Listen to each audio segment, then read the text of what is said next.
1 finally arrived, and it felt like an actual unhinged war has been going on ever since the events of episode 74. This episode also shows us a lot more of the new companionship that was formed between the toilets and the Alliance in a very chaotic manner.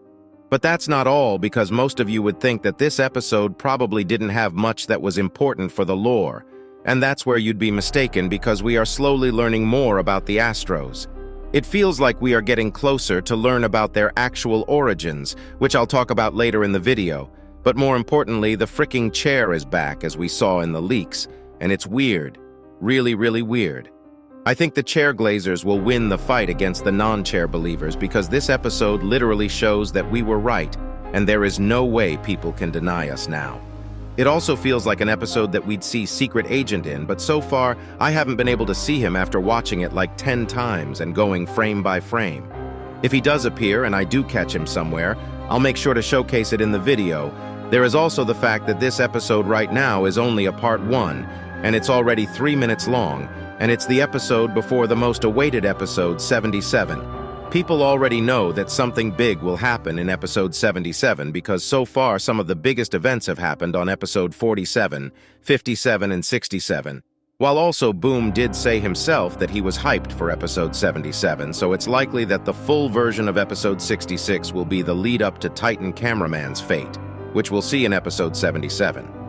Also, I actually got food poisoning a couple days ago, and even though overall my health is back to normal, my body still feels tired, so if today's script sounds a little goofy, sometimes please excuse me for it. If I do miss anything, I'll make sure to make a second video on it in a couple days, so make sure to like this video and subscribe to not miss it. Anyways, here we go. The episode starts with a scene we actually have never seen before. We see toilets shooting rockets and lasers, but this attack force is actually crazy. We even got the upgraded ding-dong long-leg Strider. It's crazy because even with this much firepower, they barely break one of his laser cannons and some of his shields, and the thing that kills the Astro Blood is one of the goofiest toilets I've ever seen. Because of the Skibidi toilet's distracting attacks, the Astro stops caring about his surroundings, and out of nowhere, a goddamn Superman toilet shows up to explode inside him to kill the Astro. Yes, you heard me right, a Superman toilet. If you look carefully, Blood literally has the face of Superman, and his toilet being purple makes it feel like a Joker reference. If you watch carefully, you'll see that this toilet was definitely a toxic bomb, and maybe Blood had the Joker's laughing gas. Because Blood went crazy after he was attacked and died after crashing down when the toilets attacked him right on the head. Also, does this mean that Superman existed in the Skibidi toilet universe, or maybe it was a universe where Clark Kent existed as a human on Earth? But that's not the important thing. I think this episode showed us something very important, something that we've been being teased a lot in almost every fight against the Astros, and maybe the key to their weakness. I think I have a great theory about this, and I'll talk about it later in the video. But for now, let me just explain what it's overall about. If you go back to the beginning, when the toilets attack the Astro toilet, we see that the Astro toilet gets really agitated, and he actually loses all focus. We know that Astros are technologically more advanced, and because of the speeds they are going at, they definitely have crazy sharp senses. But why didn't the Astro toilet realize the toxic Superman toilet was on his way to him?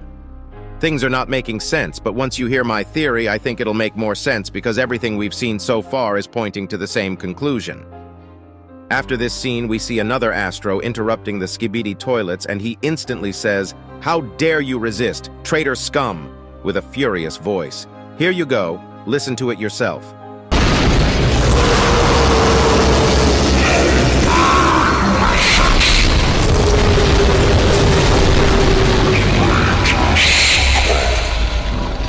This seems like a very average dialogue, but it has a very deep meaning.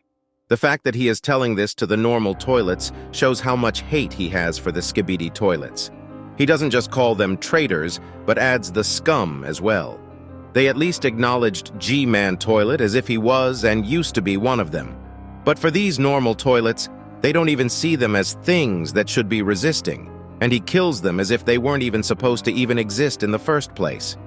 This deep hatred towards the toilets is actually insane, and as we see more and more footage of Astros fighting, it feels like it's not that their senses are sharp in a sense of speed, but in every possible way, as in feelings as well. I'll talk a lot more about this later in the analysis because it's a pretty big topic, but I genuinely think this might become their biggest weakness, and maybe G-Man knows this too because he also is the same. After the Astro kills probably all the toilets that we saw in the beginning, the POV instantly turns back and starts running alongside of two other cameramen, but the destruction we see is crazy. The place is filled with toilet bodies and maybe even Alliance members' bodies, which we can't see. While running, the cameraman looks at his right to see one of the craziest ding-dong long-leg toilets with a laser mounted inside his mouth, while planes are flying to most likely bomb the Astro toilets on top of it. The POV cameraman enters a small warehouse to hide while all the explosions are going on, and while he is running, we can see a camera copter crashing down as usual in the background.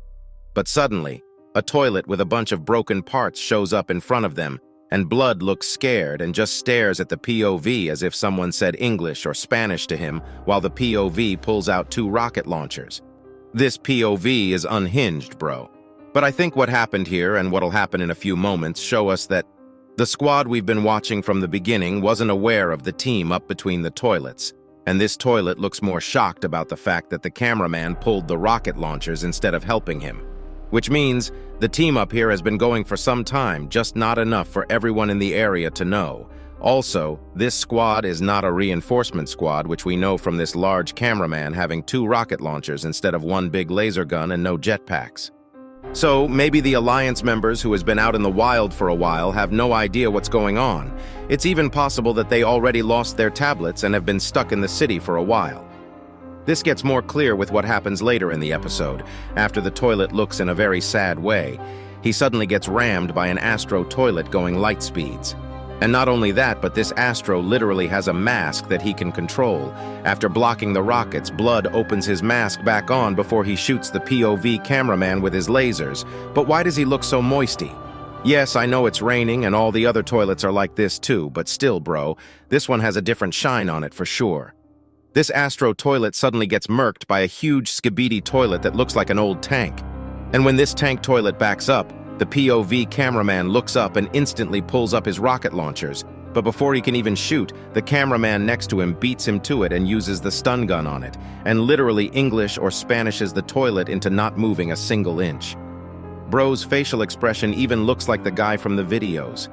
I don't know if Boom did this intentionally, but either way it's so goofy. I would say whoever doesn't like and subscribe is a TV woman simp, but we all know we all are. Anyways, after the stun gun attack, two reinforcement cameramen with actual upgrades show up from inside the toilet looking confused and making hand signs to say stop, and that they are teaming with them. This definitely proves that only the newly deployed reinforcement squads knows about the team-ups, but not the old squads. This might actually lead to some confusion on some different areas as well, because it looks like the toilets are pretty well informed about this right now. But if they all are, this would leave some questions in my mind too, because we don't know how they communicate with their peers outside of direct conversations. Unless there is a way to broadcast it to all skibidi toilets' minds, I doubt every single toilet knows about the current team-up situation, just like how some cameraman don't know. After the toilet and the cameraman inside it leave, we see one of the most mysterious scenes in this episode, or maybe even the series. First, we see the POV cameraman look at the cameraman to his right to see his reaction on what just happened, and just as he is confused, the cameraman is confused too, and just shrugs. But they decide to continue on their journey, which leads to them turning to the left, where we see something insane. While they are turning and moving forward, we can see a bunch of cameramen running for their lives, and some dead on the floor, and even one with a wheelchair. At first it seems like the toilets are chasing the cameraman, but it's actually the Astro toilets chasing both the toilets and the cameraman, and we can even see a cameraman that's holding onto a toilet hanging for his life. And at the beginning of this scene we see the goofy cameraman that got yeeted, which we also saw in the leaks earlier this week. But these were not the important things about this scene. There are actually two objects. Two weird objects that we see here that are very interesting for a very particular reason. The first one, you can probably guess, we once again see a chair, but don't be fooled. This time, it's actually a different chair compared to the one in episode 75 because its shape is completely different.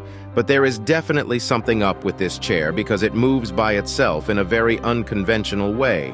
I know some people will call this wind and all that, but there is just no way. There is zero chance Boom is going his far to troll us, bro. The chair definitely has something to it. As far as I know, the chair does not teleport this episode like it did in episode 75, but the way it moves as if it was trying to hide and panicked is crazy to me. But that's not all because we have a new object. We don't know anything about this object, and I might be waffling, but before we even see the chair, if you focus and zoom in on the right side of the road, we can see some sort of a plant just moving in a straight line on a flat surface with no wheels, no wind, no force. Simply moving. It stops right after, but isn't this weird objects just moving on their own? Is someone making these objects move from far away as if they are using the force? Or do these objects are not objects at all, but shapeshifters turning into objects to spy on the war that's going on? The possibilities are endless, but if this plant thing wasn't an error and if it actually happened, this would mean that.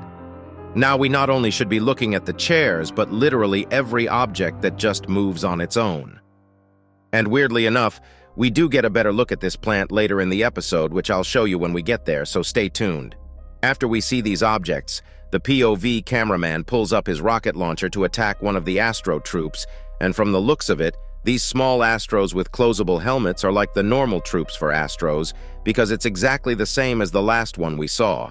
But even these Astros are incredibly durable.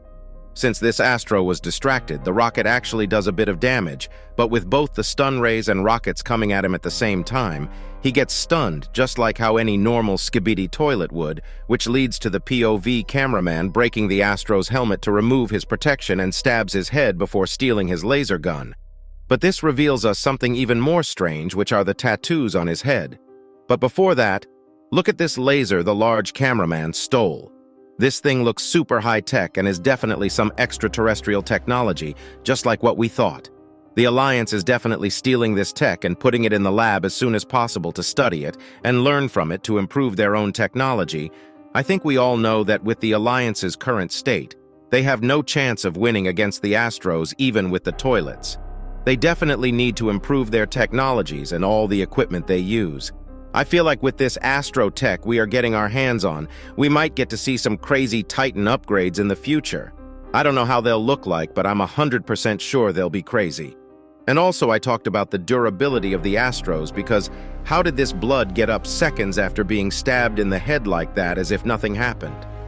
It decides to back off a little to charge up and ram onto the POV cameraman, but it feels like he either has lost some power due to all the damage that's been done, or the large cameraman actually shot the laser just a millisecond before the Astro hit him because he wasn't able to kill the POV cameraman, even though I think we all know he should have if the Astro were able to hit the large cameraman with full power. But even this does not stop him because he suddenly gets on top of the large cameraman and says, "Time to die," very slowly, just like how it was said in the ending of the first Blade Runner movie. But what about the symbols on his head? Here we can see a weird downwards triangle, and earlier when the POV cameraman was stabbing him, we could see a circle with an X mark on the side of his forehead. What do these mean? Many people do think that these are a sign for their ranks, markings they were given by the Astros.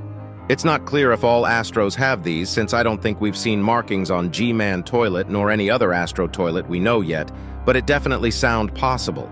It's also possible that only lower-rank Astros have this because with how they called G-Man Toilet Commander, it's clear that a military-like system is ran through the whole Astro race. I think after we see one more or a couple more of these symbols, we can definitely figure out their meaning, but so far we only got the first piece of the puzzle. But now it's time to talk about one of the most important things that was literally shoved into our faces about Astros in today's episode. Right before this Astro gets shot by a laser, you can literally see him move his eye and react to it, but he doesn't move. Just like how the first Astro toilet in today's episode died to the toxic Superman toilet. Why is this? I think the Astros actually have enhanced senses, but as I said earlier in the analysis, this doesn't end with enhanced hearing, speed, reflexes, but also extends to their feelings as well. The way they feel sadness, pride, hate, annoyance, and every feeling you can think of most likely enhanced as well. because the way they are acting sometimes is even more immature than the skibidi toilets. They get distracted very easily, and even though they have the capabilities to react to it because of their extreme sense of hate towards the thing they were distracted by and their extreme sense of murder intent, it seems like they freeze and get killed. I don't know if this is true, but we saw something similar in episode 75 too. We literally saw the Juggernaut Astro almost cry for a second when he saw the puppy Astro dead, and he went from sad to literally shaking the ground by just shouting because of his anger just like that. But because he was distracted by his emotions and the fact that his child was killed, he missed the opportunity to take revenge on the squad that killed him right there. I don't think normal toilets have this kind of senses, because from what we've seen, other than G-Man and Scientist Toilet, there wasn't really any toilets that we've seen who seemed like that could feel like this. G-Man Toilet definitely fits this category, because even when TV Woman was controlling Scientist Toilet's body in episode 73, he was hesitant to fight him at first because he felt sad. We literally see this with G-Man in almost any episode, or used to, because it seems like he is actually improving on this issue and is being calmer in his fights overall. But back in the day, Bro would snap out of it because of the smallest things and would go crazy. I don't know what you guys think, but even if Boom wasn't intentionally doing this, it feels like it fits everything that's been going on. Also, going back to the topic of the Astro Troop, his toilet setup looks awfully like the plunger cameraman's glitch toilet setup, with the X-wings and all that. Was the glitch toilet an experiment by the Scientist Toilet to replicate the Astro Toilet's space warping technology and speed? Seeing this, it seems very possible with all the info we have right now. But even with all that power, this Astro gets obliterated as well, and when he does, we see something on the right side. Something that I mentioned earlier. A plant, a mini palm tree on the side of the road in a city which is God knows how far away from the beach. What is it doing here? Why was it moving earlier? There is definitely something fishy going on here, and I'm sure we'll solve it soon. Also, when this Astro Troop's head was blown up instead of blood metal particles and spark came out of it, even though we did see there was definitely some blood when he was being stabbed in the head earlier. I don't know what this means, but it does make it seem like they are half robotic, half flesh, or maybe just the lower-ranking Astros are.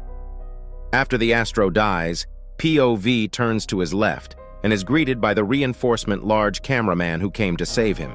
And suddenly, normal Astro Troops start showing up out of nowhere, which the laser large cameraman uses literally one-shots them with. But after the first one, 5 Astro Troops show up at the same time, and we see some new Alliance tech. I did guess that the object the large cameraman had on his arm was a plasma shield in my leaks video, but I did not expect it to be deployable to turn into a big shield. And this shield can actually endure against the Astro Troop attacks, which means if we can kill them easily with reinforced equipment and defend against it, it means that we can at least fight against the low-ranked troops pretty easily if everyone is prepared well. But this small victory doesn't last long because a Strider like Astro shows up out of nowhere and one-shots the plasma shield with one simple laser blast, leaving the large cameraman out in the open. That leads to the upgraded Strider camera literally drifting into the scene as cool as possible and shoots the Astros. It's unclear if the Strider-like Astro was killed at first because it went off screen, but after the Strider camera kills of the last 2 Astro Troops, he turns to his right to charge up his laser and finish off the Strider Astro, showing who the superior Strider is. It's also very possible that this Strider camera is the same one from episode 72 part 1, because at the end of the full version of episode 72, we did see the scientist cameraman finding the destroyed Strider camera and give him a thumbs up. I guess this was foreshadowing the fact that he'd actually fix and upgrade it to use it as his new mech because the last one was destroyed. I honestly didn't see this one coming, and props to Boom, it's such a cool idea. And right before the end, we see the reveal of the scientist toilet being the controller of the Strider, and he gives us a thumbs up ending the episode.